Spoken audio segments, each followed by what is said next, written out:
nusalli wa nusallim ala khairil anam Sayyidina Muhammadin wa ala alihi wa sahbihi Rasulillahi. Amin.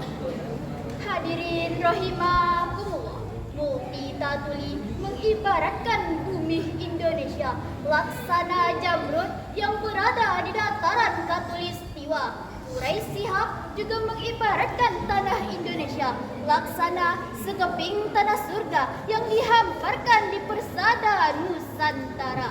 Dua ungkapan tersebut menggambarkan betapa indahnya dan hebatnya sumber daya alam yang kita miliki. Kita negara kaya, sumber daya alam kita potensial, tanah kita pun subur. Namun kenyataannya masih banyak rakyat yang berada di bawah garis kemiskinan.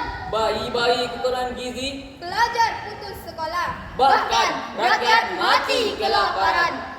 Mengapa hal ini terjadi?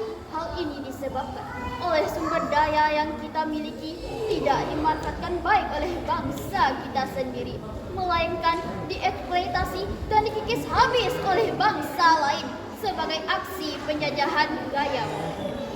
Bahkan akhir-akhir ini karena kecongkakan tangan-tangan manusia itu sendiri yang dibungkus sains dan teknologi telah mengikis habis keramahan alam, sehingga yang nampak adalah polusi, krisis lingkungan, malapetaka atomik, dan menipisnya lapisan ozon di atmosfer.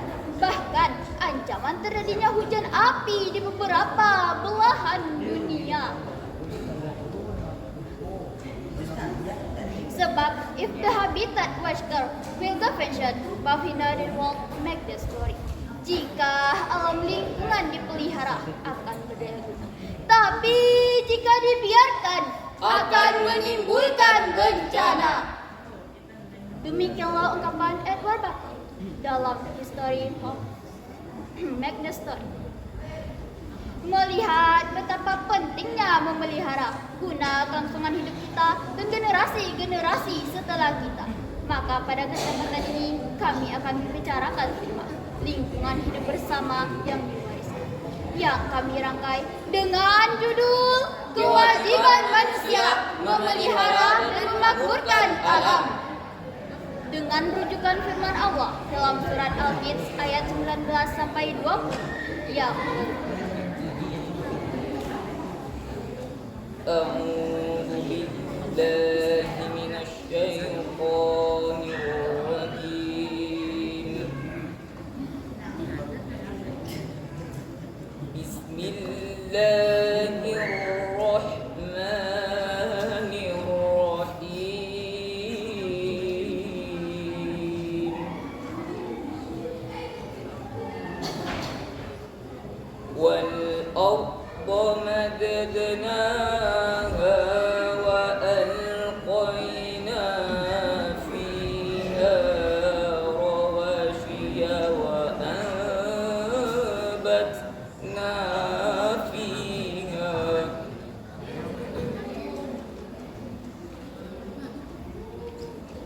anbatna fiha min kulli syai'in mawdun.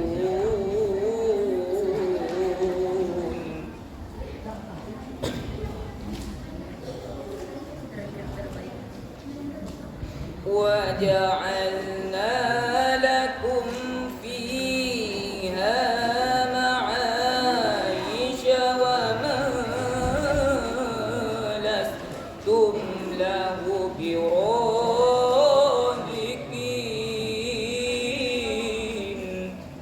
Aku berlindung kepada Allah dari godaan syaitan yang terkutuk dengan menyebut nama Allah yang Maha Pengasih lagi Maha Penyayang. Dan kami telah menghamparkan bumi dan menjadikan padanya gunung-gunung, dan kami tumbuhkan padanya segala sesuatu menurut ukuran.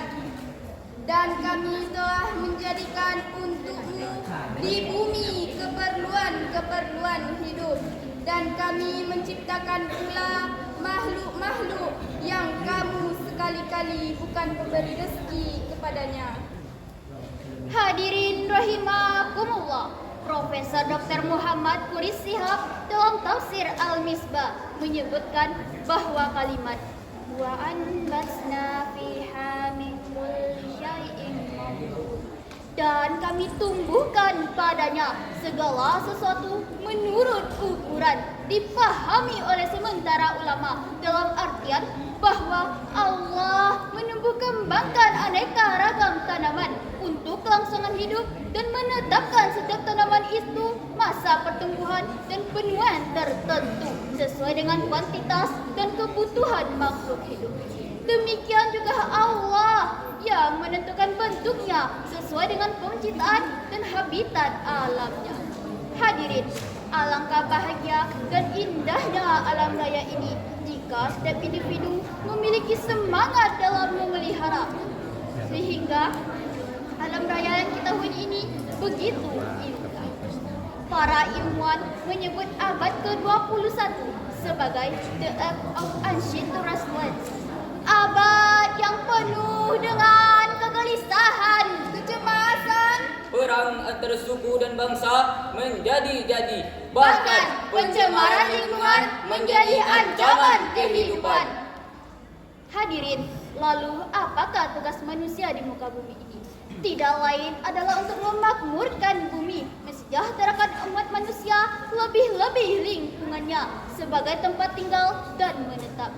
Sebagaimana terturai dalam Al-Quran, surat Hud ayat 61 yang berbunyi, Wa ila samud akhahum salihan qala ya qaumi ibudullaha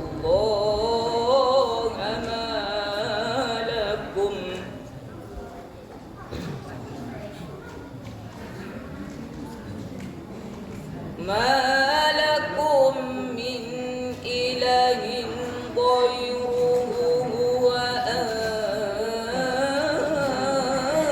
ansa'akum minal ardi wa ta'marakum fiha fastaghfir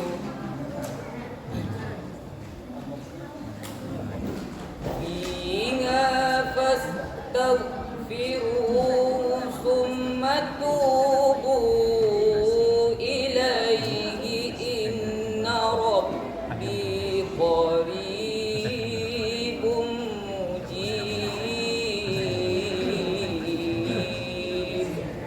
Shadaqallahul azim. Dan kepada Samud kami utus saudara mereka Saleh.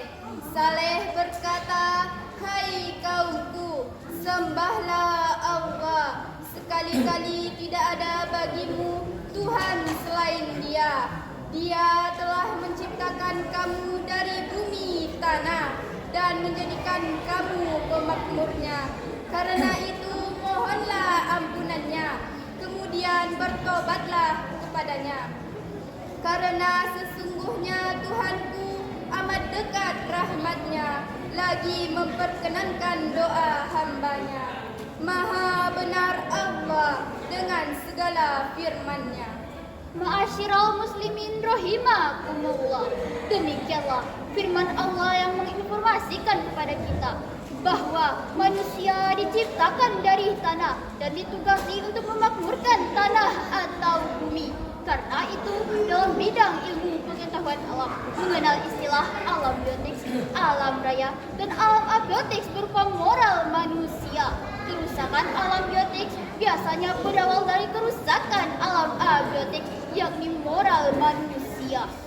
Ancaman kerusakan tersebut, hadirin, sebuah bukti yang harus kita renungkan, kita pikirkan, Kita cermati untuk kita antisipasi. agar saat ini maupun kelak tidak lagi terjadi kerusakan alam.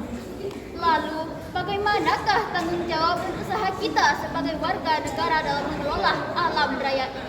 Sebagai jawaban, Pertama, kita harus mendukung dan membantu membantu program pemerintah dengan jalan melakukan reboisasi tanah-tanah gundul, pembuatan teraserik untuk mencegah longsor, dan penanggulangan limbah dan sampah bersama-sama, dan menghentikan pemburuan satwa dan penebangan hutan secara liar. Kedua, Kita syukuri alam sebagai nikmat Allah Subhanahu wa taala dengan cara memeliharanya agar kita dikasihi oleh Allah Subhanahu wa taala. Hadirin, perlu diketahui bahwa orang pintar tapi salah, tidak soleh, tidak mungkin memakmurkan alam. Orang pintar namun bergelimang maksiat, mustahil peduli mengelola alam raya. Malah yang timbul adalah watak-watak perusak. Pohon-pohon ditebangi, hutan-hutan digunduli, dan satwa-satwa dibunuh. Padahal akibatnya manusia itu sendiri yang menanggungnya. Kita tengok beberapa kejadian baru-baru ini. Terjadi banjir di mana-mana, longsor, gempa bumi, dan gunung-gunung meletus di beberapa daerah negara kita ini. Belum cukup dengan semua itu, kita pun dikejutkan dengan terjadinya Sumatera dilanda musibah besar berupa banjir bandang dan tanah longsor akibat hujan ekstrim, terutama di Aceh, Sumatera Utara, dan Sumatera Barat, yang menyebabkan lebih dari ribuan korban jiwa, lebih dari 1.000 orang, ratusan hilang, dan ribuan terluka, dan kerusakan para pada infrastruktur, dan ribuan gelombang pasang naik ke daratan, dan berbagai musibah lainnya. Mengapa demikian? Ebin Ade melantunkan. Barangkali di sana ada jawaban. Mengapa di tanahku terjadi bencana? Mungkin Tuhan mulai bosan melihat tingkah kita yang selalu salah dan bangga dengan dosa-dosa. Atau alam mulai enggan bersahabat dengan kita. Coba kita bertanya pada rumput yang berguna.